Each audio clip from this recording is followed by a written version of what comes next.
Toute parole qui vient de la bouche de Dieu doit nous parler.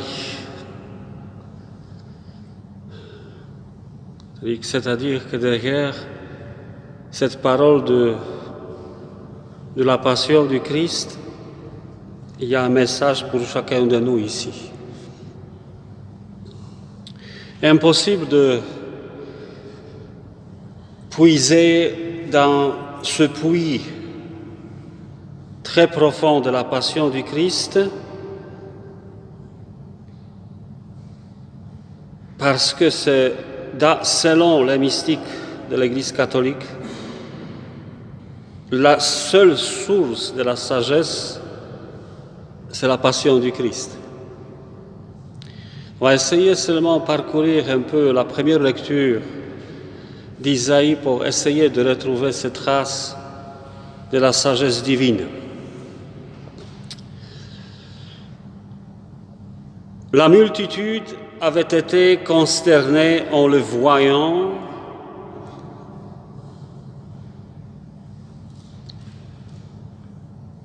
bouche bée.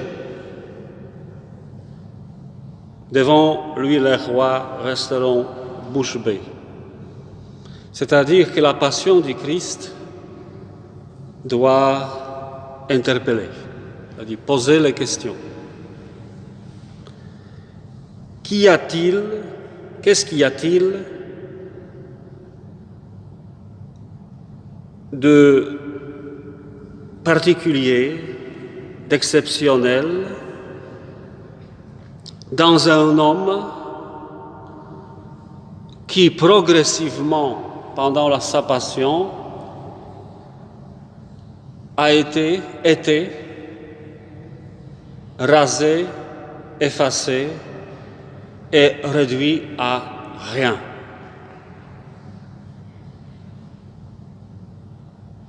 Mais c'est un échec, ça.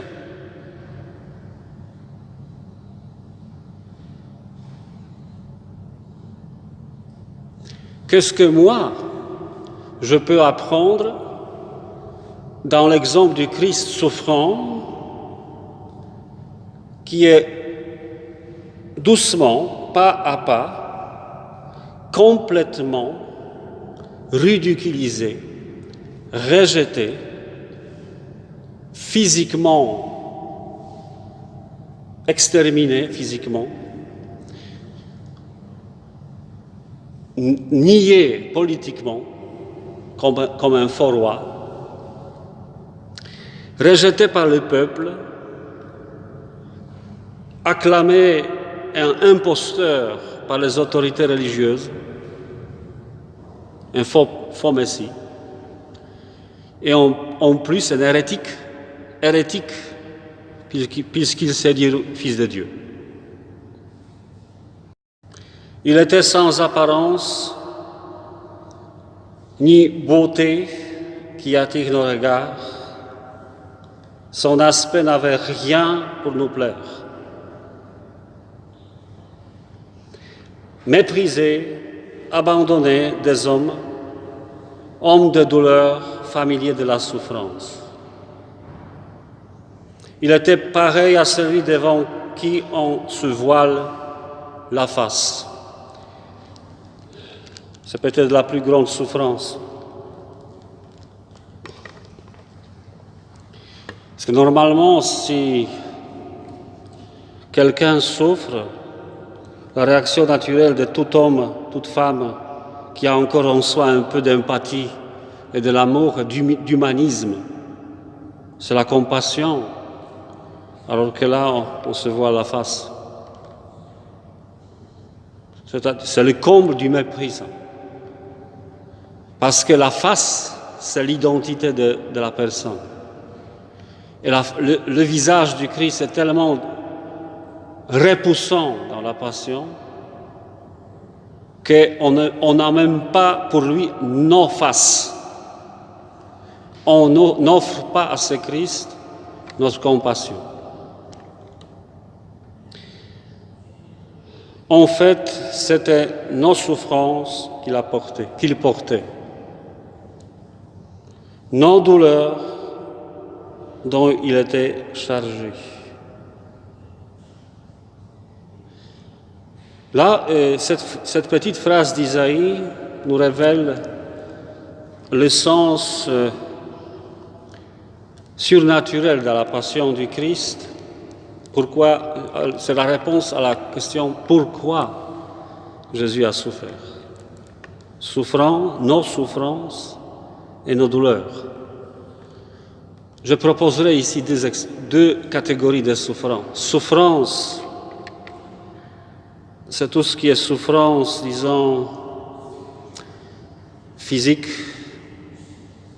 peut-être un peu plus extérieure aussi. La souffrance sociale, par exemple, ça existe. On est rejeté par les autres. Et nos douleurs, c'est plutôt ce mal que nous portons en nous parfois.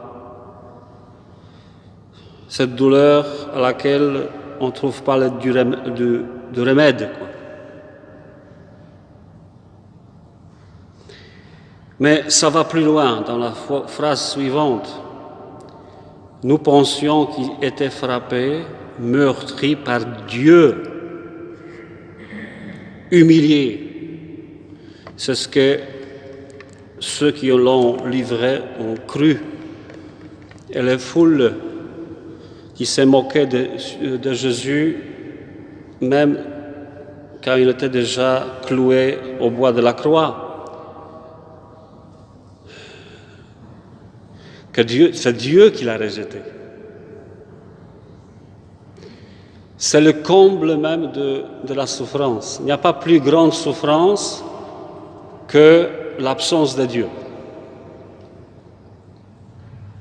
D'ailleurs, c'est le sens de l'enfer, ça. L'enfer, c'est là où il n'y a pas et il n'y aura pas de Dieu. À jamais. Or, c'est à cause de nos révoltes qui a été transpercé.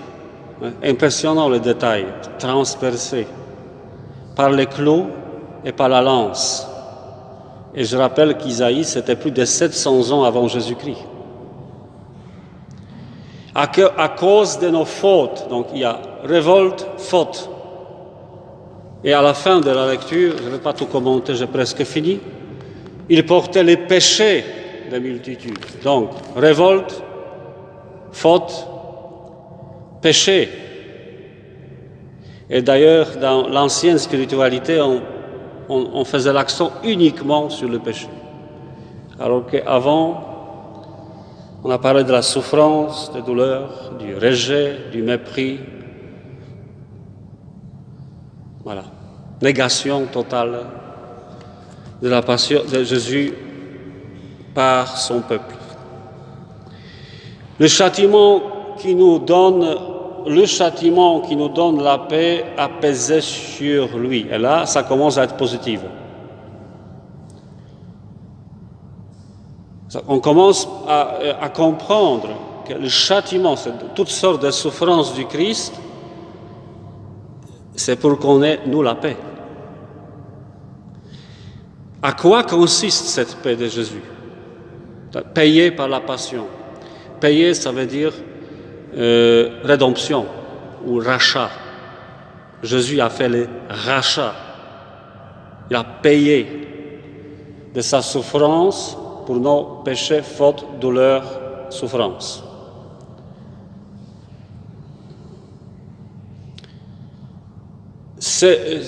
Comment avoir cette paix? Il y a une seule voie. C'est-à-dire il faut que nos souffrances que nous portons,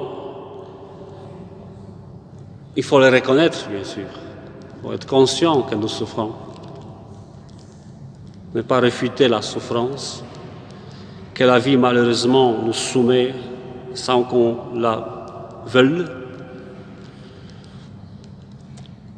Mais il faut inviter à ce mystère de notre vie et sa partie souffrante,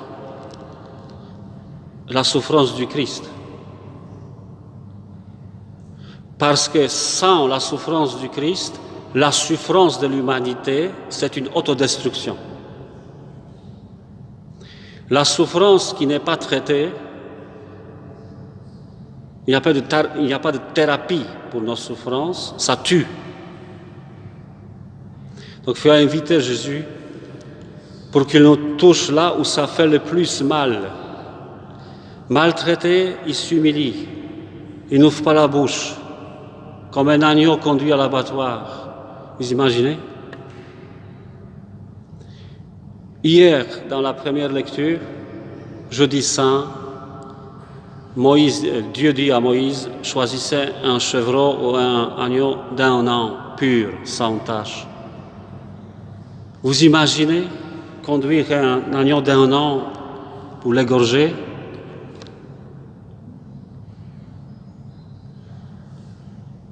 Et nous sommes un peu cette brebis-là,